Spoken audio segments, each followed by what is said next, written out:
Hello বন্ধুরা, সাথে আছে মহসিন রেজা। আজকে আরো একটা গুরুত্বপূর্ণ বিষয় নিয়ে আলোচনা করব। আমার প্র্যাকটিসেরই কিছু অভিজ্ঞতা আপনারা অনেক সময় আমাকে শেয়ার করতে বলেন। তো আজকে চেষ্টা করব মানে আমার প্র্যাকটিসের মানে দেখা যায় কয়েকটা ঘটনা শেয়ার করার জন্য। তো রিসেন্ট একটা ঘটনা। তো আমি যেহেতু আসলে ইমার্জেন্সি সাইডে হচ্ছে প্র্যাকটিস করে থাকি, আপনারা জানেন। মানে মেইনলি হচ্ছে প্যারামেডিকদের কাজটা ইমার্জেন্সি সাইডেই প্র্যাকটিস করা। যেমন জীবন রক্ষাকারী যে চিকিৎসাগুলো সেগুলো দেয়া হচ্ছে প্যারামেডিকদের কাজ। যদিও আমাদের মানে দেশে দেখা যায় প্যারামেডিকদের কাজ ওইভাবে ভাগ করে দেয়া হয় না। বা ওরকম রুলস রেগুলেশন নেই। জাস্ট কিছু মেডিসিন দিয়ে হচ্ছে সে চেম্বার প্র্যাকটিস করতে পারে সিপিদের ক্ষেত্রে। বাট অন্যান্য প্যারামেডিকদের ক্ষেত্রে মানে কে কি করবে সেই বিষয়ে কিন্তু কোনো ভালো নির্দেশনা নেই। তো যাই হোক, আসলে যে যার মতো করে হচ্ছে প্র্যাকটিস করছে, ওটা হচ্ছে ব্যাপার। বাট মেইনলি প্যারামেডিকদের কাজ হওয়া উচিত কিন্তু আপনার এই যে জরুরি অবস্থায় জীবন রক্ষাকারী চিকিৎসাটা দিয়ে দেন উপযুক্ত চিকিৎসকের কাছে দ্রুত রেফার করা, উপযুক্ত মানে দেখা যায় হসপিটালে রেফার করা হচ্ছে আপনার একজন প্যারামেডিকের কাজ। ঠিক আছে? তো আমি ওই কাজটাই করার চেষ্টা করে থাকি। দীর্ঘ সময় প্র্যাকটিসে ছিলাম না। বাট মাঝখানে আবার শুরু করেছি। তো গ্রামে যেহেতু প্র্যাকটিস করতে হয় প্যারামেডিকদের, প্যারামেডিকরা তো আর শহরে প্র্যাকটিস করবে না। কারণ শহরে দেখা যায় গ্র্যাজুয়েট চিকিৎসকরাই আছে। তো এখন মানে গ্রামে অসচেতন মানুষদের আসলে আ আ মানে চিকিৎসা করাটা খুবই কতটা ভয়াবহ সেই বিষয়ে আজকে কথা বলব। যেমন গত পরশুদিন একজন মহিলার কথাই বলি।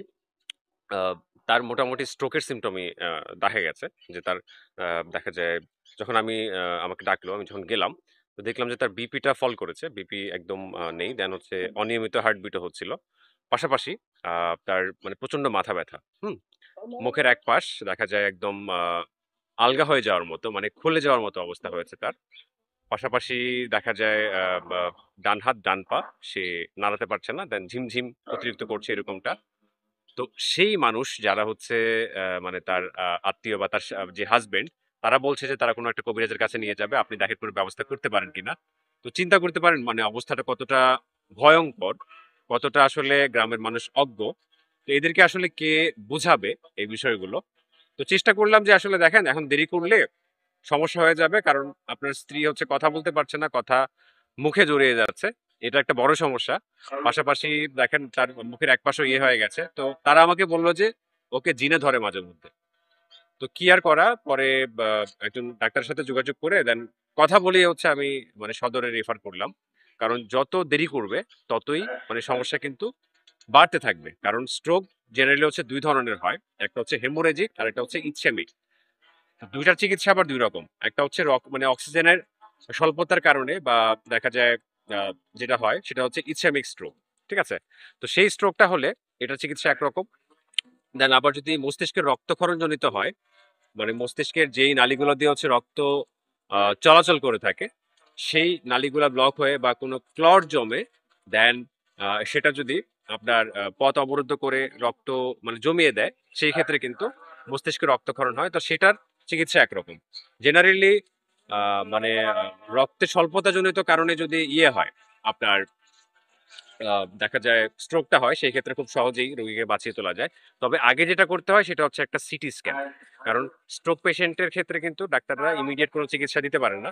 সিটি স্ক্যান করিয়ে রিপোর্ট আসার আগ পর্যন্ত। যদি অক্সিজেনের স্বল্পতাজনিত কারণে হয় সেই ক্ষেত্রে অক্সিজেন আ যেন পুনরায় পায় বা ব্লাডটাকে একটু নরম করার বা পাতলা করার ওষুধ দিয়ে মানে কাজটা শুরু করা যায়। আর যদি হেমোরেজিক হয়ে যায়, মানে আপনার আ বা রক্ত যদি জমাট বেঁধে ইয়ে হয়ে যায়, সেই ক্ষেত্রে অপারেশন প্রয়োজন হতে পারে, সার্জারি প্রয়োজন হতে পারে। তো এইজন্য ডিসিশন নেয়া যায় না। আর এখানের মানুষ তো আপনার মানে ওঝা কবিরাজের উপর দেখা যায় প্রচন্ড নির্ভরশীল। তো এখানে আসলে প্রতিনিয়ত এই ধরনের সমস্যা আমরা দেখছি। চেষ্টা করছি মানুষকে সচেতন করার। আর যারা হচ্ছে এই যে নতুন প্যারামেডিক আছেন, তো যারা হচ্ছে এই ইমার্জেন্সি গুলো পাবেন, কম বেশ ইমার্জেন্সিতে আপনি প্র্যাকটিস করতে না চাইলেও কিন্তু আপনাকে ইমার্জেন্সি এরকম দু একটা কেস দেখতে হবে। দেন প্রাইমারি ভাবে ডায়াগনোজ করতে হবে যেটা কি হতে পারে। এটা কি মানে হার্ট অ্যাটাকের দিকে যাচ্ছে নাকি হচ্ছে আপনার দেখা যায় স্ট্রোকের দিকে যাচ্ছে। মানে কোন সমস্যার দিকে যাচ্ছে আপনি কিন্তু এগুলা নির্ণয় করতে হবে প্রাইমারি ভাবে। দেন আরো একটা কাজ হচ্ছে আপনি প্যারামেডিক হিসেবে কিন্তু একটা রেফারেল নোট দিতে হয়। তো আমরাও যে কি দেখলাম, কি পেলাম সেগুলোর একটা রেফারেল নোট দিয়ে অবশ্যই রেফার করবেন। কারণ এই কাজটাই বা হচ্ছে এই শিক্ষাটাই আমাদেরকে দেয়া হয়। কিন্তু বেশিরভাগ প্যারামেডিকরা হচ্ছে আ আ দেখা যায় এই সুযোগটার ইয়ে করেন, অপব্যবহার করে থাকেন। এটা একটা বড় সমস্যা। তো যাই হোক, আমি চেষ্টা করব মাঝে মধ্যে আমার কিছু অভিজ্ঞতা আপনাদের সাথে শেয়ার করার জন্য। তবে স্ট্রোকের যে সিম্পটম গুলো সেগুলো আমি একটু স্পষ্ট করে আবার বলে দেই। যে রোগী আপনার দেখা যায় মুখ এক পাশ বেঁকে যেতে পারে। ঠিক আছে? দেন হচ্ছে চোখের মণিগুলো সংকুচিত হয়ে যেতে পারে। পাশাপাশি কথা বলতে পারবে না। সে কথা বলতে পারবে না। দেন হাত উপরে তুলতে পারবে না। দেখা যায় হাত পা অবশ হয়ে আসবে এরকম হবে। এই ধরনের সমস্যাগুলোর কথা কিন্তু সে বলবে, কমপ্লেইন করবে। কোনো ক্ষেত্রে অজ্ঞানও হয়ে যেতে পারে। তো সেই ক্ষেত্রে দ্রুত হাসপাতাল যদি না নেওয়া হয় তাহলে মস্তিষ্কের রক্তক্ষরণ হয়ে বা অক্সিজেনের স্বল্পতার কারণে সে কিন্তু মানে সাডেন ডেথ হয়ে যেতে পারে। তো এখানে মিনিমাম ২ থেকে ৩ ঘন্টার মধ্যেই নেওয়া উচিত। ঠিক আছে? সেটা হেমোরেজিক হোক আর সেটা দেখা যায় ইসচেমিক স্ট্রোক হোক। তো ঠিক আছে আজকের ভিডিওটা এখানে শেষ করছি। ধন্যবাদ।